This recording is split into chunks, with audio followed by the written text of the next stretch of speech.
তো বড় কদু ধরায় দিলেন। গাছ ছোট, ফল ছোট দিতেন, তাইলে না হইতো। আর একটু সামনে গিয়ে বট গাছ, মোটা বট গাছ আছে না, বট গাছের উপরের দিকে তাকায় আল্লাহর ভুল ধরছে। কয় দেখছো, এই মোটা গাছ আর বট ছোট না? এই মোটা গাছ ফল দিলেন ছোট, আর এই চিকন গাছ ফল দিলেন বড়।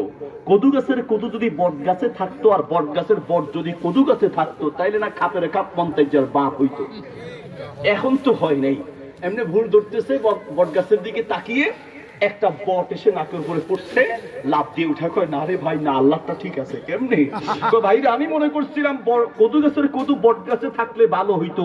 ভাইরে বট গাছের বট নাকের উপরে পড়ছে, নাক এখনো সোজা আছে। কদু গাছের কদু বট গাছে থাকলে আর কদু যদি নাকের উপরে পড়তো, তো নাক আমার নাক থাকতো না, নাক আমার আলু ভর্তা হয়ে যেত। ঠিক কিনা? শোনো দোস্ত, বুঝো বা না বুঝো এই কথা মনে রেখো, তোমার সিদ্ধান্তে ভুল থাকতে পারে, আল্লাহর সিদ্ধান্তে করে ভুল নাই। ঠিক কিনা? জাহাজ ডুবে গেছে, জাহাজের সব লোক মারা গেল। একটা লোক বহু কষ্টে সাঁতার কেটে কেটে সে নদীর পাড়ে আসলো। আসার পরে চিন্তা করলো, জীবন তো বাঁচাতে হবে, কিভাবে বাঁচাবো? বিভিন্ন ফল খুঁজে খুঁজে খায়, আর সমুদ্র থেকে মাছ ধরে, পাথর কিছু আছে নদীর পাশে, পাথরের উপর পাথর বাড়ি দিলে দেখবেন যে আগুন ধরে। তো পাথরের উপর পাথর বাড়ি দিয়ে, এটা দিয়ে আগুন ধরিয়ে মাছ এটাকে কাবাব বানিয়ে খায়। তো এইভাবে কোন রকম জীবনটা কাটায়। রাত্রে থাকার জন্য অনেক কষ্ট করে বিভিন্ন ডালপালা ছন খুঁজে নিয়ে এসে এরপর একটা ঘর বানিয়েছে। তো একদিন সে মাছ খাওয়ার জন্য মাছ ধরেছে, পাথরের সাথে পাথর দিয়ে যখন আগুন ধরাচ্ছে, হঠাৎ করে আগুনটা তার ঘরের মধ্যে লেগে গেল। পুরো আগুন জ্বলছে। সে ঘরের দিকে তাকিয়ে চোখের পানি ছেড়ে দিয়ে আল্লাহর উপরে একটু রাগ করলেন, মালিক তুমি তোমার সব নিয়ে গেলা, পুরো জাহাজ শেষ, আবার পরিবার শেষ,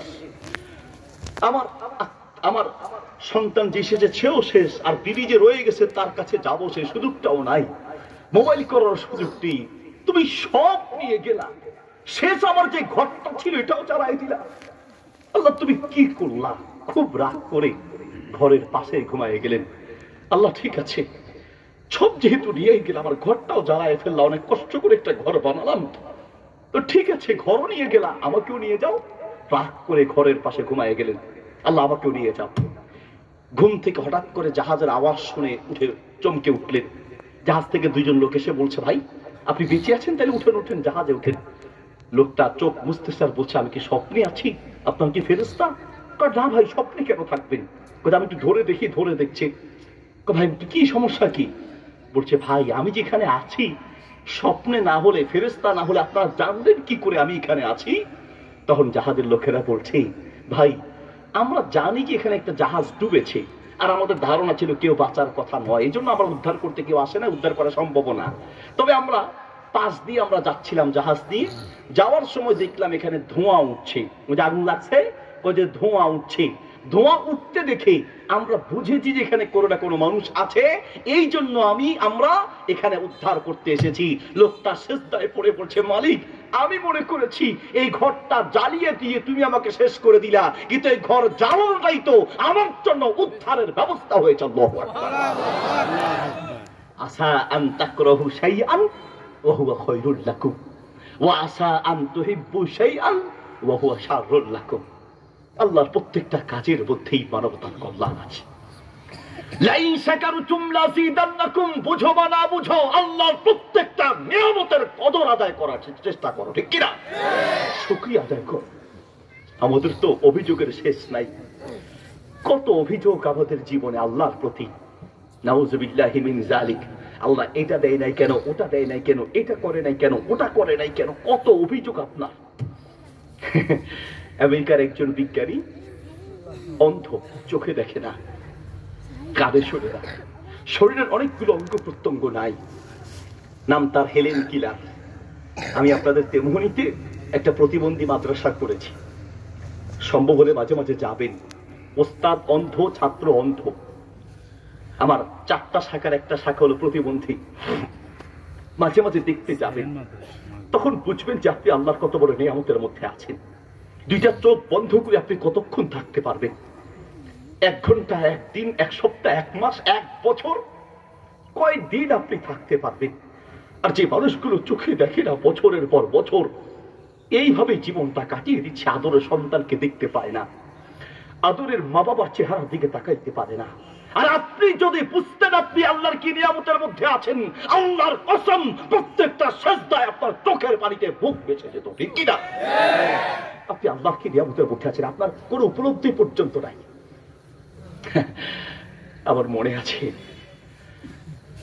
আমার বাবার স্ট্রোক হয়েছিল, আমার বাবা স্ট্রোক করেছিলেন। বাবাকে নিয়ে হসপিটালে গিয়েছিলাম, রাতে কোনো হসপিটালে ডাক্তার নাই, সদর হসপিটালে নিয়েছি। সদর হাসপাতালে নেওয়ার পরে আমার বাবা পাশেই একটা 30-40 বছরের এক যুবক এসে ছটপট করে মাটিতে গড়াগড়ি দিয়ে কাঁদছে, মাটিতে গড়াগড়ি দিয়ে কাঁদছে। আমি ডাক্তারের কাছে গিয়ে জিজ্ঞেস করলাম, ভাই কি হয়েছে? বললো একটা ছোট্ট সমস্যা। আরে কি বলেন আপনি, এই ছোট্ট সমস্যা এই মানুষটা এইভাবে চিৎকার করে কাঁদে? বলছে সমস্যা ছোট কিন্তু কষ্ট অনেক কঠিন।